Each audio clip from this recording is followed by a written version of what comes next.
ഇന്നൊരു കുൽഫി കേക്കിൻ്റെ വീഡിയോ ആണ് കാണിക്കുന്നത്. അപ്പോൾ നിങ്ങൾ സ്കിപ്പ് ചെയ്യാതെ തന്നെ വീഡിയോ ഫുള്ളായിട്ട് കണ്ടു നോക്കണേ. അപ്പോൾ ഓരോ സ്റ്റെപ്പും ഞാൻ ഡീറ്റെയിൽ ആയിട്ട് തന്നെ കാര്യങ്ങളെല്ലാം പറഞ്ഞിട്ടാണ് ചെയ്യുന്നത്.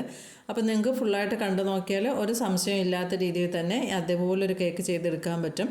അപ്പോൾ അതിൻ്റെ റേറ്റും കാര്യങ്ങളൊക്കെ ഞാൻ ഇതിനിടയ്ക്ക് പറയുന്നുണ്ട്. അപ്പോൾ നിങ്ങൾ ഫുള്ളായിട്ട് കണ്ടു നോക്കിയാൽ ഒരു ഡൗട്ടും ഇല്ലാത്ത രീതിയിൽ തന്നെ നിങ്ങൾക്ക് കാര്യങ്ങളെല്ലാം തന്നെ മനസ്സിലാവും. അപ്പോൾ 1 kg ആണ് ഞാനിവിടെ ചെയ്യുന്നത്. അതിന് വേണ്ടിയിട്ട് ഞാൻ 1 കപ്പ് മൈദയാണ് എടുത്തിട്ടുള്ളത്. ഞാൻ എപ്പോഴും പറയുന്ന പോലെ ഇതേപോലെ കുത്തി നിറച്ചിട്ട് എടുക്കാതെ നമുക്ക് മുകൾ വശം ഇതേപോലെ ഒരു സ്പൂണോ എന്തെങ്കിലും വെച്ചിട്ട് ഇങ്ങനെ വടിച്ചെടുക്കുന്ന രീതിയിൽ ഒന്ന് നിരപ്പാക്കി കൊടുത്തിട്ട് ഫുള്ളായിട്ട് 1 കപ്പ് എടുക്കാമേ.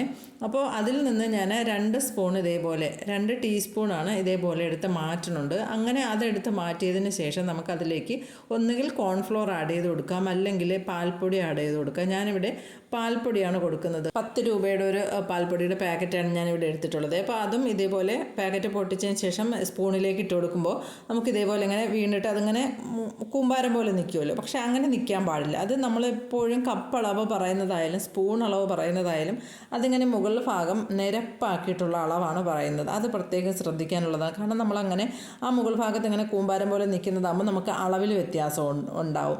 അപ്പോൾ അങ്ങനെ വരുന്ന സമയത്താണ് നമ്മൾ എന്തെങ്കിലും കേക്ക് ചെയ്യുന്ന സമയത്ത് അത് എന്തെങ്കിലും ഫ്ലോപ്പായി പോകുന്നതിനുള്ള കാരണം അതാണ്, അളവിൽ വ്യത്യാസം വരുന്നത്. കറക്റ്റ് അളവാണെങ്കിൽ ഒരു കുഴപ്പമില്ലാത്ത രീതിയിൽ തന്നെ നമുക്ക് ചെയ്തെടുക്കാൻ പറ്റും. ഇപ്പോൾ സ്പൂൺ അളവെടുക്കുന്ന സമയത്തും ഇതേപോലെ അതിൻ്റെ മുകൾ ഭാഗം ഇങ്ങനെ നിരപ്പാക്കി കൊടുക്കണേ. അപ്പോൾ ഞാൻ കാണിച്ചു തരാം. 2 സ്പൂൺ ഞാൻ അളന്ന് എടുത്തപ്പോൾ, അതായത് ഇങ്ങനെ തട്ടി കൊടുത്ത സമയത്ത് അതിൽ മുകൾ ഭാഗം ഇങ്ങനെ നിന്നില്ലേ, അതിങ്ങനെ നിരപ്പാക്കി കൊടുത്ത സമയത്ത് അതിൽ കുറച്ച് ബാലൻസ് വന്നിട്ടുണ്ടായിരുന്നു. അപ്പോൾ അത്രയും കൂടി നമ്മൾ ആ ഒരു സ്പൂൺ വെച്ചിട്ട് ഇങ്ങനെ വടിച്ചിട്ടില്ല എന്നുണ്ടെങ്കിൽ അതും കൂടി നമുക്ക് ആ ഒരു മൈദയുടെ കൂട്ടിലേക്ക് വീണ് പോയിട്ട് അത്രയും അളവും കൂടെ കൂടുതലായി പോവുകയാണ് ചെയ്യുന്നത്. അപ്പോൾ അങ്ങനെ വീഴാതിരിക്കാൻ വേണ്ടിയിട്ടാണ് നമ്മളതിൻ്റെ മുകൾ ഭാഗത്ത് ഇങ്ങനെ നിരപ്പാക്കി കൊടുക്കുന്നത്. അപ്പോൾ അതിന് ശേഷം നമുക്കിതേപോലെ സാധാരണ നമ്മൾ ചെയ്യുന്നതുണ്ടല്ലോ, ഇപ്പം നമ്മൾ 2 സ്പൂണ് മാറ്റിയതിന് ശേഷം അതിൽ 2 സ്പൂണ് പാൽപ്പൊടി ഇട്ട് കൊടുത്തിട്ടുണ്ട്. പിന്നെ നമുക്ക് 1 ടീസ്പൂൺ തന്നെ ബേക്കിംഗ് പൗഡറും 1/2 ടീസ്പൂൺ ബേക്കിംഗ് സോഡയും സാധാരണ നമ്മൾ കേക്ക് ചെയ്യുമ്പോൾ എടുക്കുമല്ലോ അതേപോലെ തന്നെ ഇട്ട് കൊടുത്തിട്ട് നമുക്ക് ഇതൊന്ന് നല്ല രീതിയിൽ ഒരു 3 പ്രാവശ്യം അരിച്ചെടുക്കണം. അതായത് പാൽപ്പൊടിയും കൂടി ആഡ് ചെയ്തിട്ടുള്ളത് എല്ലാം കൂടി നല്ല രീതിയിൽ ഒന്ന് മിക്സായി വരണമെങ്കിൽ ഒരു 3 പ്രാവശ്യം അരിച്ചെടുക്കാം.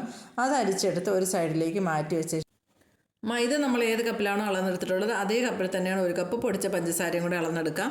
അതിനുശേഷം നമുക്ക് നനവില്ലാത്ത ഒരു ബൗളിലേക്ക് 4 മുട്ട പൊട്ടിച്ചൊഴിച്ചിട്ട് 1 നുള്ളു ഉപ്പും 1 ടീസ്പൂൺ വാനില എസൻസും കൂടി ഒഴിച്ചു കൊടുത്തിട്ട് അത് നല്ല രീതിക്കൊന്ന് ബീറ്റ് ചെയ്തെടുക്കാം. ബൗൾ ഇതേപോലെ ഒന്ന് ചരിച്ച് പിടിക്കുന്ന സമയത്ത് നമുക്ക് നല്ല രീതിക്ക് പെട്ടെന്ന് ബീറ്റായി വരിക. അതിന് വേണ്ടിയിട്ടാണ് ഞാനിങ്ങനെ ചരിച്ച് പിടിച്ചു കൊടുക്കുന്നത്. അതൊന്ന് അതിൻ്റെ കളറ് മാറിയിട്ട്, അതായത് നമ്മൾ ആദ്യം മുട്ട പൊട്ടിച്ച് ഒഴിച്ചിട്ട് ബീറ്റ് ചെയ്ത് തുടങ്ങുമ്പോഴുള്ള ആ ഒരു കളറ് മാറിയിട്ട് ഒരു വൈറ്റ് കളറാവുന്ന സമയത്ത് നമുക്ക് നമ്മൾ എടുത്തു വെച്ചിട്ടുള്ള പഞ്ചസാര ഒരു 4-5 ബാച്ചായിട്ട് ഇട്ട് കൊടുത്ത ശേഷം ഒന്ന് നല്ല രീതിക്കൊന്ന് മിക്സ് ചെയ്തെടുത്തിട്ട് ഒന്ന് ബീറ്റ് ചെയ്തെടുക്കണം. കാരണം നമുക്ക് പൊടിച്ച പഞ്ചസാര ആണെങ്കിൽ തന്നെയും അത് ആ മുട്ടയുമായിട്ട് യോജിച്ച് വന്ന് അത് നല്ല രീതിക്കൊന്ന് മെൽറ്റായി വരണം. അങ്ങനെ ആ ഒരു മെൽറ്റ് ആവാതെ കിടക്കുമ്പോഴാണ്, അതായത് നമ്മളിങ്ങനെ 4-5 പ്രാവശ്യമായിട്ട് ഈ പഞ്ചസാര ഇട്ട് കൊടുത്തിട്ട് നമ്മൾ ജസ്റ്റ് ഒന്ന് മിക്സാക്കി എടുത്ത ശേഷം പിന്നെ നമ്മൾ ബാക്കി ചെയ്യാനുള്ള കാര്യങ്ങളൊക്കെ ചെയ്ത് കേക്ക് ബേക്ക് ചെയ്യാനായിട്ട് വെക്കുന്ന സമയത്ത് ഈ പഞ്ചസാര നല്ല രീതിക്ക് മെൽറ്റ് ആവാതെ വരുമ്പോഴാണ് ആ ഒരു ചൂട് തട്ടിയിട്ട്, അതായത് നമ്മൾ ഓവനിലാണോ ഗ്യാസ് സ്റ്റോപ്പിലാണോ വെക്കുന്നത് ആ ചൂട് തട്ടിയിട്ട് പഞ്ചസാര ഒന്ന് ഉരുകുന്ന സമയത്താണ് ആ കേക്ക് പൊങ്ങി വരാതിരിക്കുന്നത്. അപ്പോൾ നല്ല രീതിക്ക് മുട്ടയുമായിട്ട് അത് യോജിച്ച് ഒന്ന് മിക്സായി നല്ല മെൽറ്റായി വരുന്നത് വരെ നമ്മൾ വീണ്ടും നല്ല രീതിക്ക് ബീറ്റ് ചെയ്ത് കൊടുക്കണം. അതായത് പഞ്ചസാര ഇട്ട ശേഷം കുറച്ച് ടൈം ഒന്ന് ബീറ്റ് ചെയ്ത് എടുത്തിട്ട് നല്ല പൊങ്ങി വരണം. ആ രീതിക്കൊന്ന് ബീറ്റ് ചെയ്ത് എടുത്തിട്ട് വേണം നമുക്ക് ഓയിൽ ഒഴിച്ചു കൊടുക്കാൻ. ഒരു 3 ടേബിൾ സ്പൂൺ ഞാനിവിടെ ഓയിൽ ഒഴിച്ചു കൊടുക്കുന്നുണ്ട്. സൺഫ്ലവർ ഓയിലാണ്, വെളിച്ചെണ്ണ ഒഴിക്കരുത്. അത് ഒഴിച്ച ശേഷം ഒന്ന് മിക്സ് ആക്കിയാൽ മതി. അപ്പോൾ പഞ്ചസാര നല്ല രീതിക്ക് മെൽറ്റ് ചെയ്തെടുത്താൽ നമുക്ക് ഓയിൽ ഒഴിച്ച ശേഷം ജസ്റ്റ് ഒന്ന് മിക്സ് ആക്കി എടുക്കാൻ പറ്റുള്ളൂ. അതായത് നമ്മൾ ഓയിൽ ഒഴിച്ചിട്ട് ഒരുപാട് ടൈമായിട്ട് ബീറ്റ് ചെയ്യരുത്. അപ്പോൾ അതും കഴിഞ്ഞ ശേഷം നമുക്ക് ബീറ്റർ ഓഫ് ചെയ്യാം. ഈ ടൈമിൽ നമുക്ക് ഗ്യാസ് സ്റ്റോപ്പിലാണോ ഓവനിലാണോ എന്താണ് ചെയ്യാനുള്ളത് അപ്പോൾ അതൊന്ന് പ്രീഹീറ്റ് ചെയ്യാൻ വേണ്ടിയിട്ട് വയ്ക്കാം. അത് പ്രീഹീറ്റ് ആവാൻ അവിടെ വെക്കുന്ന സമയത്തിനുള്ളിൽ തന്നെ നമുക്ക് അതിന് ഫസ്റ്റ് തന്നെ നമ്മൾ ടിന്ന് റെഡിയാക്കി വെക്കണം. ഞാനിവിടെ ബട്ടർ പേപ്പറൊക്കെ ഇട്ട് റെഡിയാക്കി വെച്ചിട്ടുണ്ട്, അത് ഞാൻ കാണിക്കാത്തതാണ്.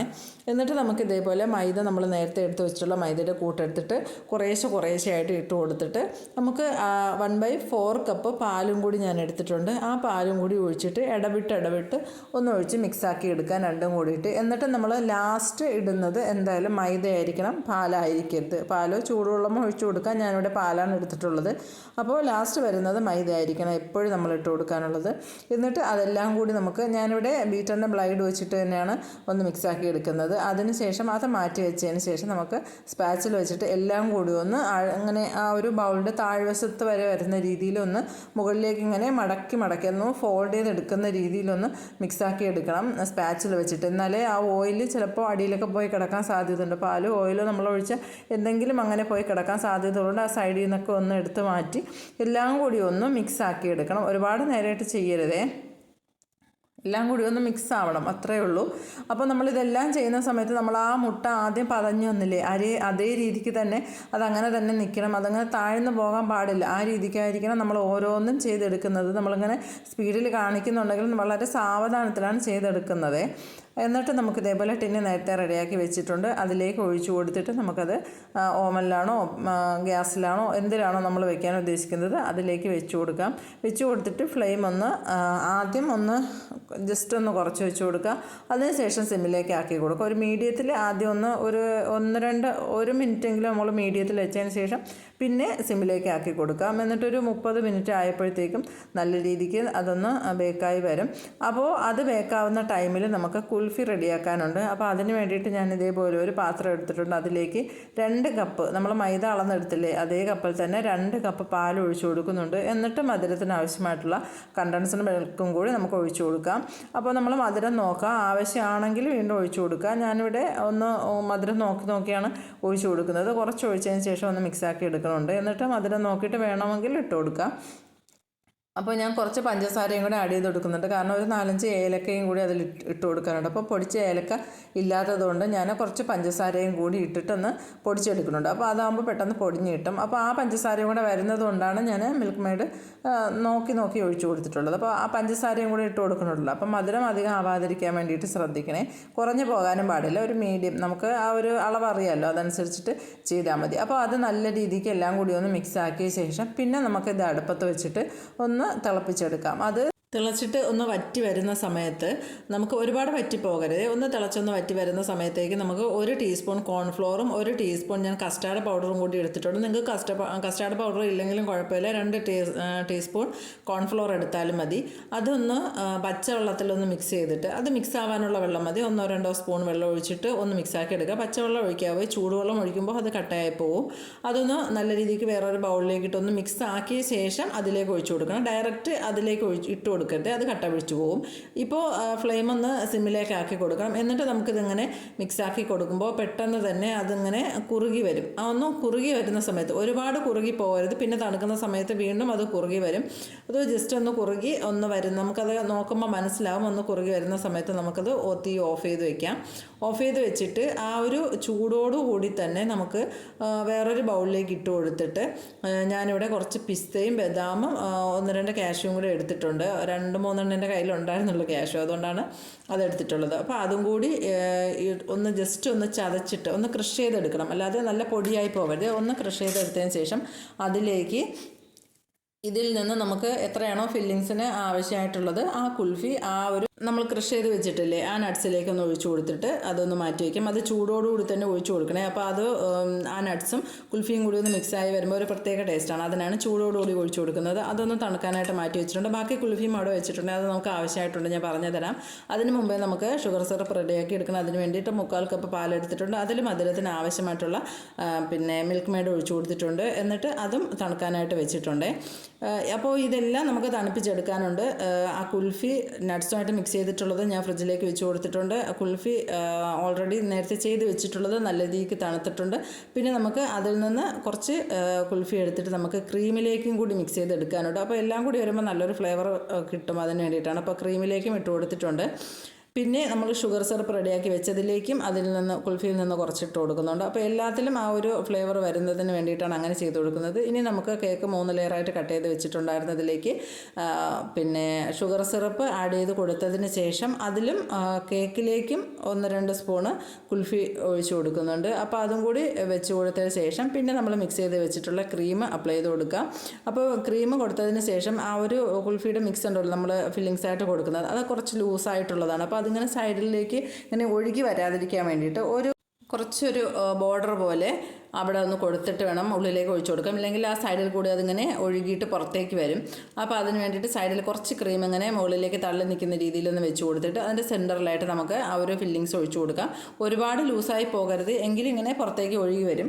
അതുകൊണ്ടാണ് ഞാനത് മിക്സാക്കിയ ശേഷം ഫ്രിഡ്ജിലേക്ക് വെച്ചൊന്ന് തണുപ്പിച്ചെടുത്തിട്ടുണ്ട്. ഫ്രിഡ്ജിൽ ഇരുന്നും കൂടി കുറച്ച് തണുക്കുന്ന സമയത്ത് ആ ഒരു തണുപ്പും കിട്ടും, അതിങ്ങനെ കുറച്ചും കൂടി ഒന്ന് കട്ടിയായി കിട്ടിയിട്ടുണ്ട്. സ്റ്റൗവിൽ നിന്ന് ഇറക്കുന്ന സമയത്ത് നമ്മൾ ആ ഒരു കൺസിസ്റ്റൻസി നോക്കണം. കാരണം പുറത്തും കൂടി ഇരിക്കുന്ന സമയത്ത് തണുത്ത് വരുമ്പോൾ അത് അത്യാവശ്യം നല്ല രീതിക്ക് കട്ടിയാവണം. അതിന് വേണ്ടിയിട്ടുള്ള ആ ഒരു പരുവം നമുക്കറിയാമല്ലോ, അതനുസരിച്ചിട്ടൊന്ന് പുറത്ത് ഇറക്കി വെച്ചിരുന്നാൽ മതി.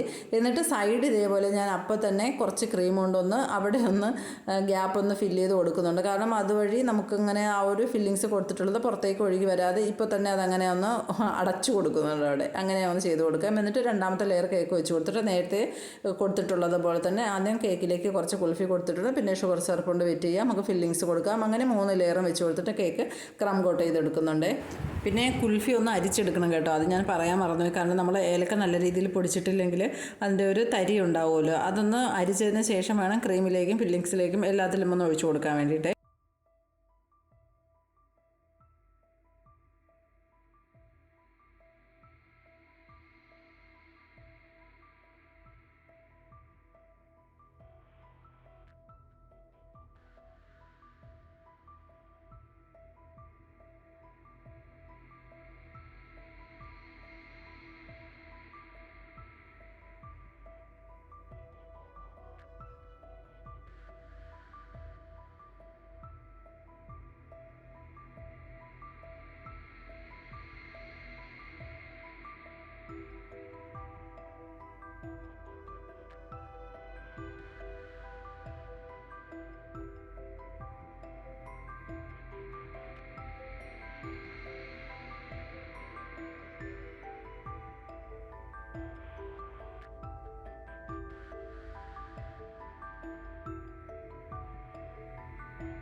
ഫൈനൽ കോട്ട് ചെയ്യാൻ വേണ്ടിയിട്ട് എടുത്ത ക്രീമിൽ ജസ്റ്റ് ഒന്ന് യെല്ലോ കളർ ഒന്ന് ടച്ച് ചെയ്ത് കൊടുത്തിട്ട് കുറച്ചൊരു കളറൊന്ന് ആക്കി എടുത്തിട്ടുണ്ടായിരുന്നു. പിന്നെ ഡെക്കറേഷന് വേണ്ടിയിട്ടുള്ള ക്രീമിലേക്ക് കുറച്ചും കൂടി കളർ ആഡ് ചെയ്തിട്ട് നല്ല കളറാക്കിയാണ് എടുത്തിട്ടുള്ളത്. അത് വെച്ചിട്ട് മുകളിലും ബോർഡറിലും ഇങ്ങനെ ഒരു ഡിസൈൻ കൊടുത്തതിന് ശേഷം ഷെൽ നോസിലാണ് എടുത്തിട്ടുള്ളത്.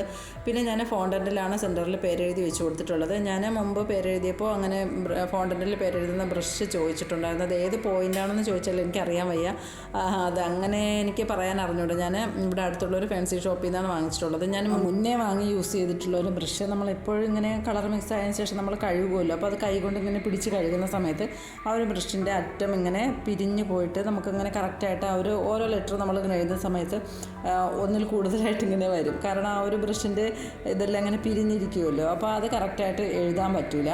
അപ്പോൾ അതുകൊണ്ട് ഞാനത് മാറ്റിയിട്ട് ഇപ്പോൾ പുതിയതൊരെണ്ണം വാങ്ങിയിട്ടുണ്ട്. അപ്പോൾ അത് നമ്മളിങ്ങനെ ഷോപ്പിൽ ചെന്ന് നോക്കിയിട്ട് വാങ്ങിയാൽ മതി. എനിക്കങ്ങനെ കറക്റ്റ് ഞാൻ പറഞ്ഞില്ലേ, എനിക്കങ്ങനെ ചോദിച്ചാൽ പറയാൻ അറിഞ്ഞൂടാ. അത് നമുക്ക് ആ ഒരു എഴുതാൻ വേണ്ടിയിട്ടുള്ള ഒരു പോയിന്റ് നമുക്ക് കാണുമ്പോൾ മനസ്സിലാവും.